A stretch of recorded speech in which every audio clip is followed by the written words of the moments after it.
Nahmaduhu wa nusalli wa nusallimu ala rasulil karim wa ba'du.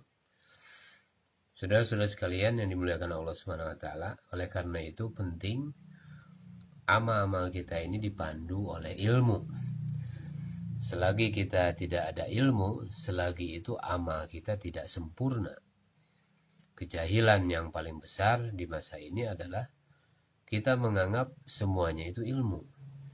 Ilmu sebenarnya adalah yang berkaitan dengan Allah dan Rasul, yaitu perintah-perintah Allah Subhanahu wa taala yang disampaikan oleh Rasul-Rasul, apa yang dibawa oleh Nabi-Nabi dan Rasul-Rasul mengenai bagaimana hendak menyempurnakan perintah-perintah Allah Subhanahu wa taala.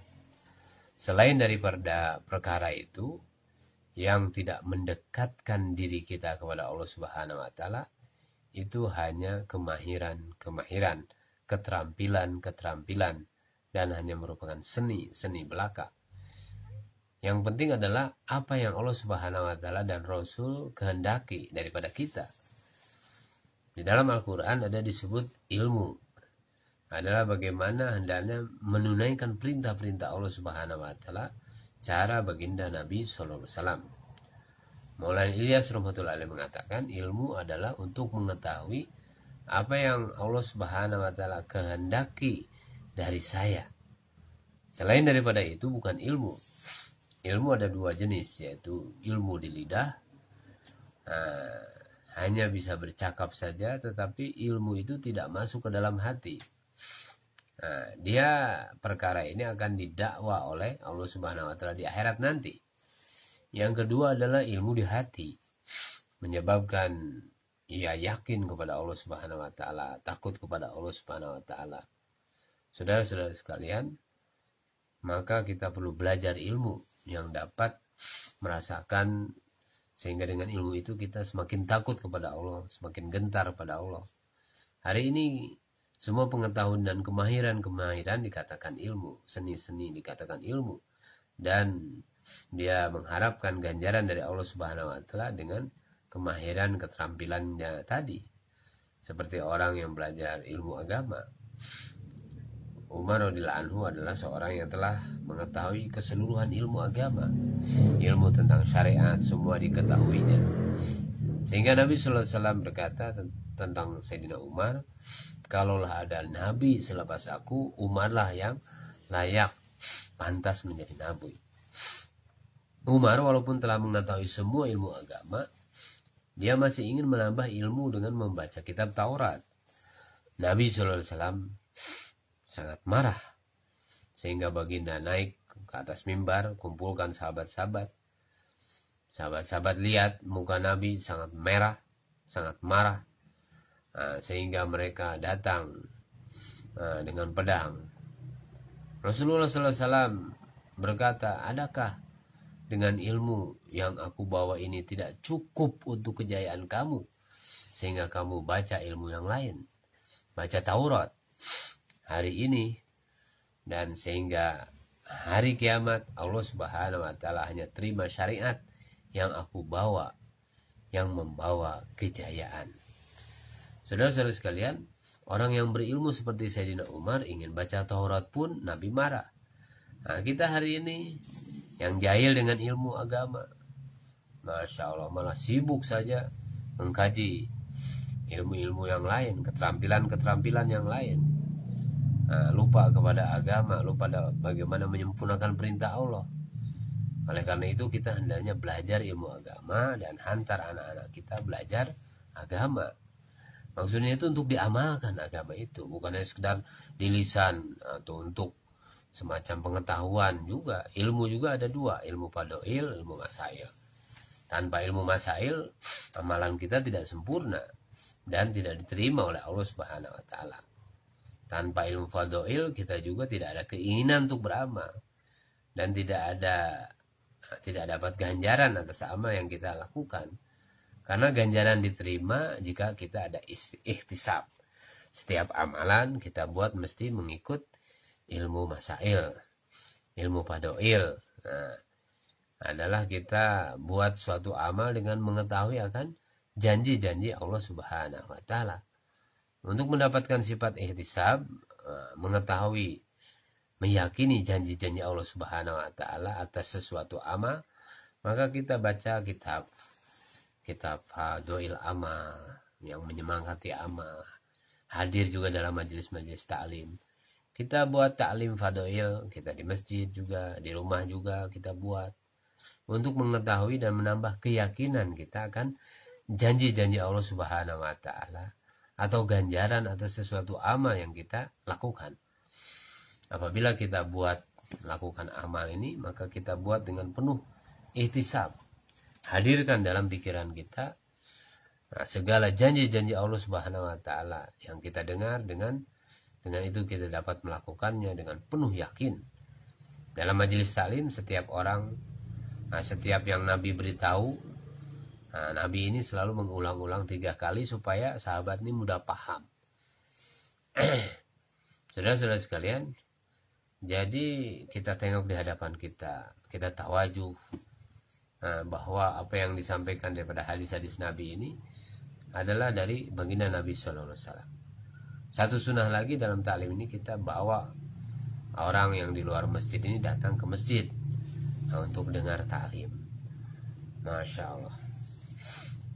Kalau orang baca taklim itu seorang alim, maka dia baca matan Arabnya, ya. Karena apa? Nur hadis ini terletak pada hadis itu. Nur daripada hadis itu terletak pada hadis itu sendiri. Tidak ada pada perkataan-perkataan yang lain. Kita duduk di dalam taklim dengan penuh adab, dengan berwudu dan ikut sunnah dalam taklim. Sejauh mana kita ikut sunnah Nabi di dalam taklim, sejauh itulah Allah Subhanahu wa taala akan beri kemampuan kita untuk amalkan hadis-hadis yang kita dengar. Dan sejauh mana kita jaga adab-adab taklim, sejauh mana itulah Allah Subhanahu wa taala akan masukkan daripada nur daripada hadis itu masuk ke dalam hati kita. Walaupun Nabi tidak ada di dalam majelis, tetapi kita rasakan seolah-olah hadis-hadis yang kita baca ini datang dari Rasulullah SAW sendiri. Bila kita buat sesuatu amal, maka kita juga lihat kelebihan-kelebihan amal kita dengar dalam taklim tadi. Dalam buat taklim ini, Masya Allah, amalan seperti ini bukan untuk orang dakwah saja, bukan untuk orang tabligh saja. Tetapi taklim ini adalah bukan satu program tabligh, tapi satu amalan untuk mendatangkan sifat ihtisab. Bila kita amal yang kita buat ini, misalnya sholat kita lakukan amalan dengan ini, kita tahu kan janji-janji Allah Subhanahu wa taala di dalam amalan sholat tersebut. Bila kita buat taklim di masjid, dan pada masa yang sama juga ada jemaah yang datang bergerak, kita ajak orang yang di luar untuk mereka yang ada kesempatan untuk duduk di dalam majelis taklim kita, untuk sama-sama supaya ada kemampuan mereka untuk beramal juga. Sejauh mana mereka punya waktu, punya masa, kita ajak mereka dengan penuh kasih sayang ke masjid. Kita perlu sediakan setiap orang Islam mengambil bagian untuk memakmurkan masjid.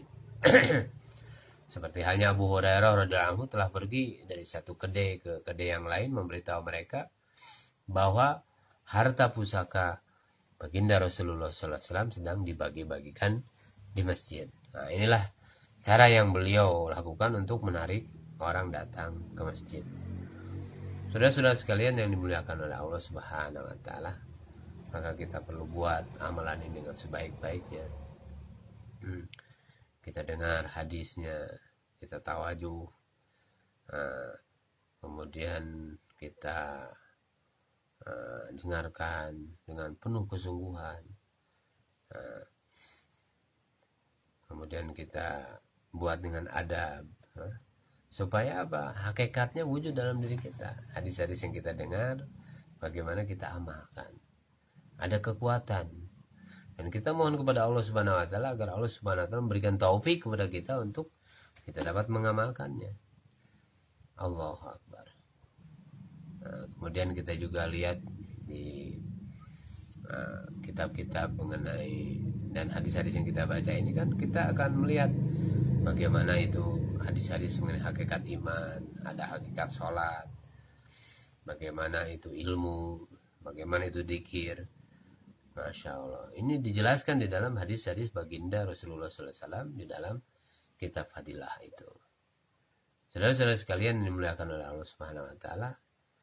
Nah, ini kita dakwah dan taklim ini dua-duanya penting supaya wujud jazbah dalam hati untuk usaha atas yakin.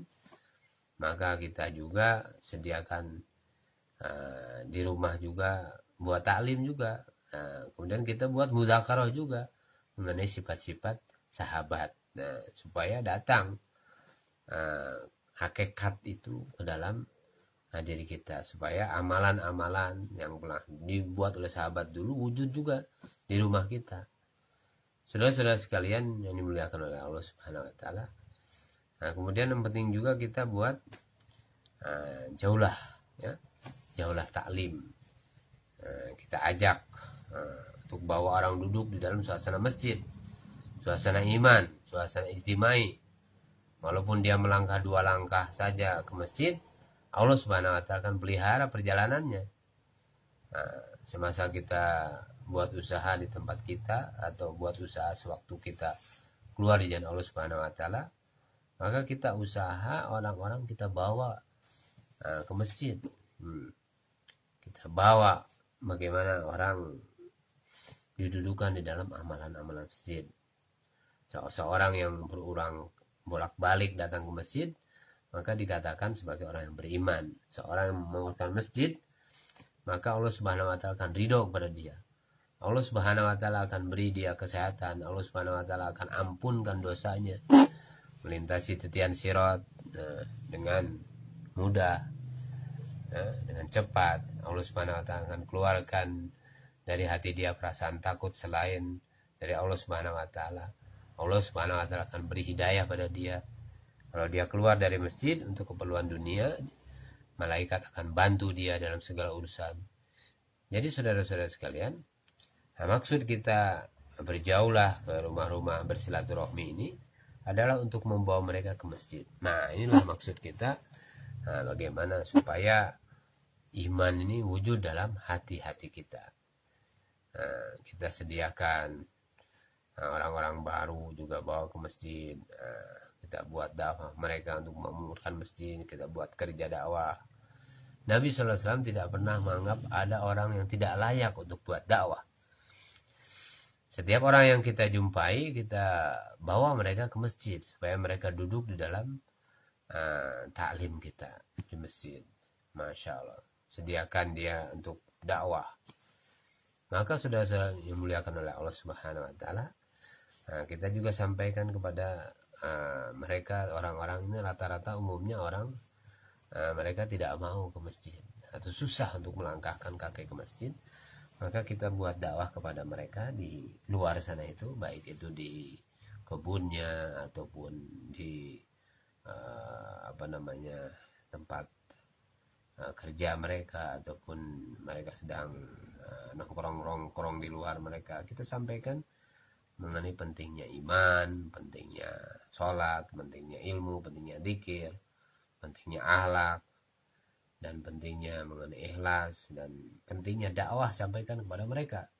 Jadi bagaimana sifat-sifat sahabat ini disampaikan kepada mereka secara sempurna, dan kemudian kita sampaikan jemaah ada di masjid sedang buat amal, maka insya Allah nanti bagaimana kesempatan Bapak bisa datang. Kalau sekarang bisa datang, alhamdulillah. Mungkin nanti maghrib atau nanti asar kita bisa duduk dalam majelis ceramah bersama jamaah. Nah, inilah pentingnya kita senantiasa mengajak orang kepada Allah Subhanahu Wa Taala. Semoga mudzakarah seperti ini bermanfaat bagi saudara-saudara sekalian. Subhanallah bihamdihi, subhanakallahumma wa bihamdika, asyhadu an la ilaha illa anta, astaghfiruka wa atubu ilaik.